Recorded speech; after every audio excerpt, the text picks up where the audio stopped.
गौरव को डांटने के बाद कुशल ने गुस्सैल अंदाज में सभी को देखते हुए कहा, और तुम सब जो अपने आप को बहुत महान समझते हो, अगर तुम लोगों में एबिलिटी है तो तुमने उस कंपटीशन में हिस्सा क्यों नहीं लिया। तुम लोगों से खुद से कुछ होता जाता नहीं है, और जब कोई अच्छा करता है बस उसे नीचा दिखाने चले आते हो, इडियट्स। जैसे ही कुशल के मुंह से ये शब्द बाहर आए वैसे ही सभी के मुंह पर ताला लग गया था।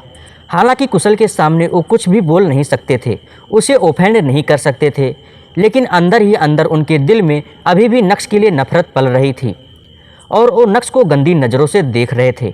कुछ सेकंड्स के बाद रोशनी ने अपना मुंह खोलते हुए कहा, चूँकि अब सब शांत हो गए हैं तो चलो हम सब थोड़ा सीरियस होते हुए लेसन पर फोकस करते हैं। आज मैं आपको बताऊंगी कि स्पिरिट पिल कैसे बनाई जाती है, उसकी क्या प्रॉपर्टीज़ होती है और उसको बनाने के लिए हमें किन किन इंग्रेडिएंट्स की ज़रूरत पड़ती है। अभी रोशनी ने पढ़ाना शुरू ही किया था, तभी अचानक से एक आदमी दरवाजे पर आया और पोलाइट अंदाज में दरवाज़ा खटखटाते हुए बोला, क्या मैं जान सकता हूँ कि मिस रोशनी और नक्श इस क्लास में हैं। जैसे ही उस आदमी के मुंह से ये शब्द बाहर आए वैसे ही सभी का ध्यान उस आदमी पर जाकर अटक गया। जी कहिए, मैं ही हूँ रोशनी। क्या मैं जान सकती हूँ कि आप कौन हैं। रोशनी की आंखों में डाउट साफ नज़र आ रहा था। हेलो मिस, मुझे राधिका मदान ने आपको अवार्ड देने के लिए यहाँ भेजा है।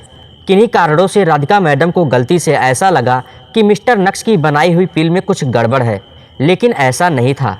मिस्टर नक्श ने सक्सेसफुली उस पिल को रिफाइन किया था और वे ही कंपटीशन के असली चैंपियन हैं। ये बोलते हुए उस आदमी के चेहरे पर एक धीमी मुस्कान नजर आ रही थी। राधिका मैडम ने मुझे पर्सनली कैंपिंग इवेंट आने के लिए कहा था और पूरे एल्केमिस्ट संगठन के बिहाफ पर आपसे और नक्श से माफ़ी मांगने के लिए कहा है।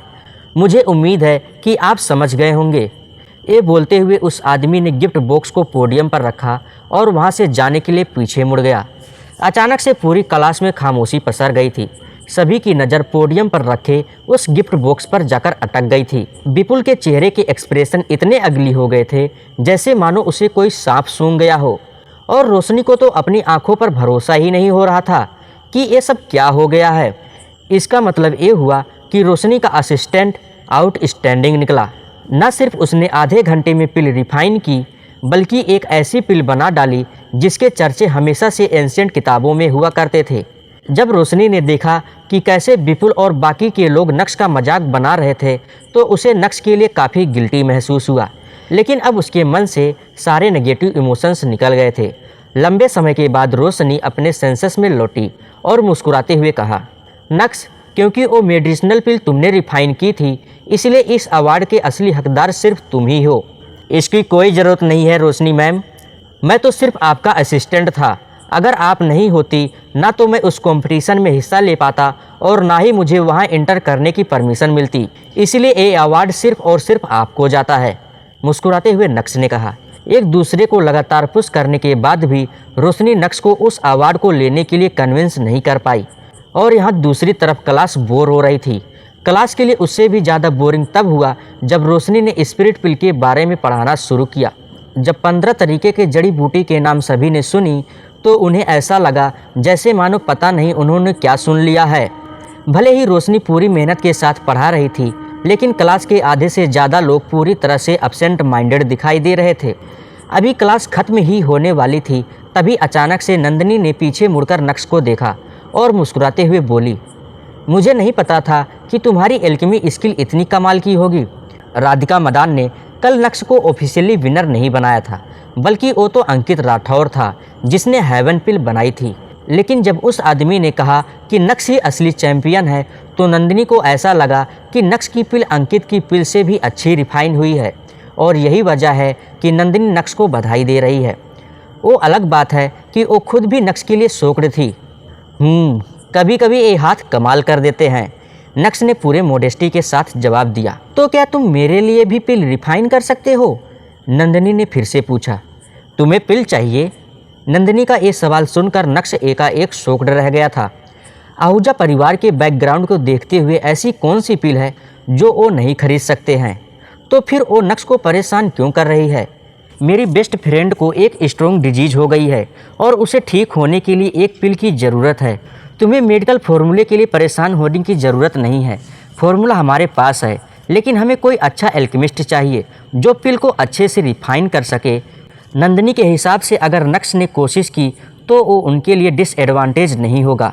मेडिसिनल पिल को बाहर से तो खरीदा जा सकता है, लेकिन पिल्स का फॉर्मूला मिलना बहुत ही रेयर है। आहूजा परिवार के पास भी केवल 3 ही पिल्स के फॉर्मूले हैं। मुझे किसी भी मेडिसिनल फॉर्मूले की ज़रूरत नहीं है। जब समय आएगा तो मैं पिल को रिफाइन कर दूंगा और उसके बदले में तुम मुझे डिनर ट्रीट दे सकती हो, मुस्कुराते हुए नक्श ने जवाब दिया। नक्श के पास उसकी जादुई एंशिएंट किताब है, भला उसे किसी फॉर्मूले की क्या ज़रूरत है। ऐसा कोई फॉर्मूला नहीं है जो उस किताब में मौजूद नहीं है। तुम्हें अपनी एल्केमी पर इतना कॉन्फिडेंस है, तुम जानना नहीं चाहोगे कि उस पिल का क्या नाम है। ये बोलते हुए नंदिनी की आंखों में अलग ही लेवल की चमक नोटिस की गई। मिस नंदिनी, एक बात मैं आपको बहुत अच्छे से क्लियर कर देता हूँ, मुझे कभी भी किसी भी पिल के नाम की ज़रूरत नहीं है। मुझे सिर्फ प्रॉपर्टीज़ की ज़रूरत पड़ती है और आप बस मुझे उस बीमारी का नाम बताइए। फॉर्मूला से लेकर पिल रिफाइन करने का काम मेरा है। हालांकि नक्श ने अपनी पूरी बात नहीं कही थी, लेकिन उसके शब्दों में उसका कॉन्फिडेंस साफ दिखाई दे रहा था। नक्श की बात सुनकर नंदिनी के पास कहने के लिए अब कुछ भी नहीं था, लेकिन वो नक्श की आंखों में देखकर इतना समझ गई थी कि वो बिल्कुल भी यूजलेस नहीं है, जैसा कि बाकी लोग कहते हैं। साले कमीने, तू तो बहुत औसम निकला।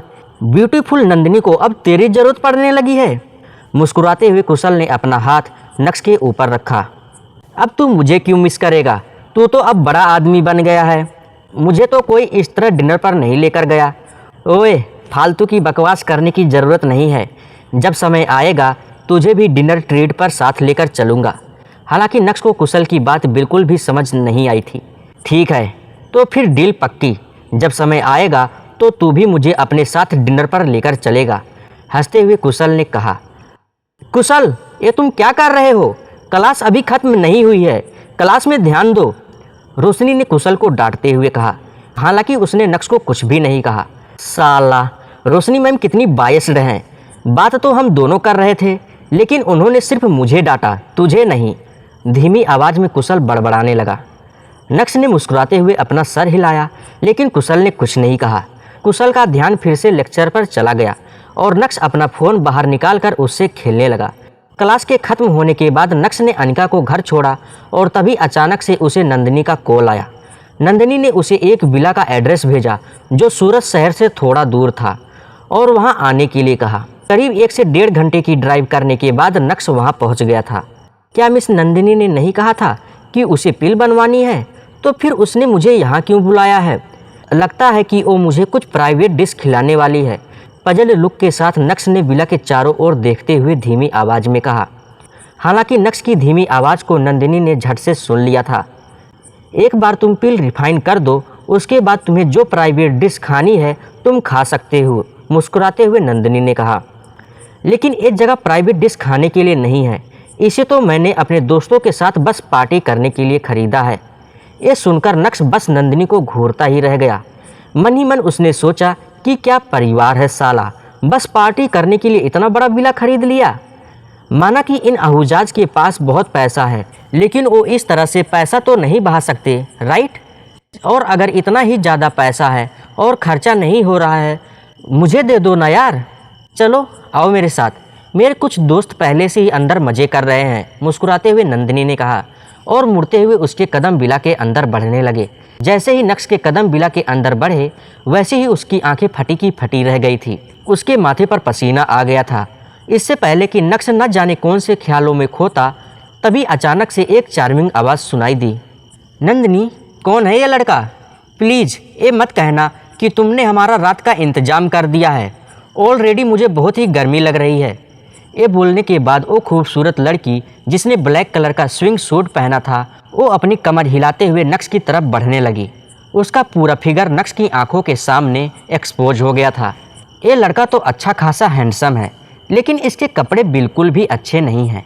वैसे तो रात को कपड़ों की क्या ज़रूरत है? ये बोलते हुए वो लड़की ज़ोर ज़ोर से हंसने लगी, लेकिन शर्म के मारे नक्श का चेहरा नीचे झुक गया था। उस लड़की ने बड़े नज़ाकत के साथ नक्श के चेहरे को ऊपर उठाते हुए कहा, हेलो हैंडसम, क्या नाम है तुम्हारा? मैं बेचारा नक्श से कुछ बोला ही नहीं जा रहा था। अगर तुम ऐसे ही करोगी तो बेचारा कैसे कुछ बोल पाएगा? तुरंत ही नंदिनी ने नक्श का साइड लेते हुए कहा। जैसे ही नंदिनी के मुंह से ये शब्द बाहर आए, वैसे ही सभी जलन के साथ नंदिनी को देखने लगे, क्योंकि उनके हिसाब से नंदिनी तो हमेशा ही ब्यूटीफुल है और मर्दों के मामले में काफ़ी एरोगेंट है। बीते सालों में उसे कभी भी किसी मर्द के साथ नहीं देखा गया। उसे तो किसी मर्द से बात करना भी पसंद नहीं है। लेकिन यहाँ तो नंदिनी ने इतनी सारी लड़कियों के बीच नक्श को अकेले बुलाया है। ऐसा क्या खास है इस हैंडसम में? ठीक उसी समय नक्श को अंदर ही अंदर काफ़ी अजीब लगने लगा। लड़कियों को देखकर वो समझ गया था कि ये कोई ऑर्डिनरी लड़कियाँ नहीं हैं। हालांकि वो सभी लड़कियाँ सूरत से नहीं थी। वो तो बस नंदिनी के साथ पार्टी करने के लिए कुछ दिनों के लिए यहाँ आई थी। कौन है यह लड़का? देखो तो सही, इसने क्या पहन रखा है? क्या इस तरह के कपड़े पहनकर उसे बिल्कुल भी अनकंफर्टेबल नहीं लगता है? धीमे बोलो, क्या तुम्हें दिखाई नहीं देता है कि उसे नंदिनी यहाँ लेकर आई है? तभी अचानक से एक तीखी आवाज़ सुनाई दी। यू बास्टर्ड, तुम्हारी हिम्मत भी कैसे हुई हमारे सामने आने की? इससे पहले कि नक्श उस आवाज़ को सुनकर अपने पीछे देख पाता या अपने आप को संभाल पाता, वो लड़की तेज़ी से नक्श पर अटैक करने के लिए आगे बढ़ी। और इतना ही नहीं, उसने नक्श की छाती पर हमला भी कर दिया था। अनफॉर्चुनेटली उस लड़की के शरीर में नक्श के लेवल की ताकत नहीं थी। ऊपर से नक्श ने दिल पिल भी ले रखी थी, जो उसके दिल से लेकर उसकी छाती तक को प्रोटेक्ट कर रही थी। इसलिए उसके हमले का नक्श पर कोई इफेक्ट नहीं हुआ। इसी बहाने नक्श ने देख लिया कि उस पर हमला किसने किया है। वाह, मुझे लगा नहीं था कि ये लड़का इतना पावरफुल होगा। मुझे लगता है कि ये लड़का कोई ख़ास तरह की पिल खाता है, तभी तो उसका शरीर ताकत से भरपूर है। सही में जिस पावर के साथ उस लड़के पर हमला हुआ और उसको कोई फ़र्क नहीं पड़ा, ऐसा लगता है कि इसने एक बार नहीं बल्कि कई बार पिल्स खाई हैं। एक साथ कई सारी ब्यूटीज़ ने धीमी आवाज़ में डिस्कशन करना शुरू कर दिया था।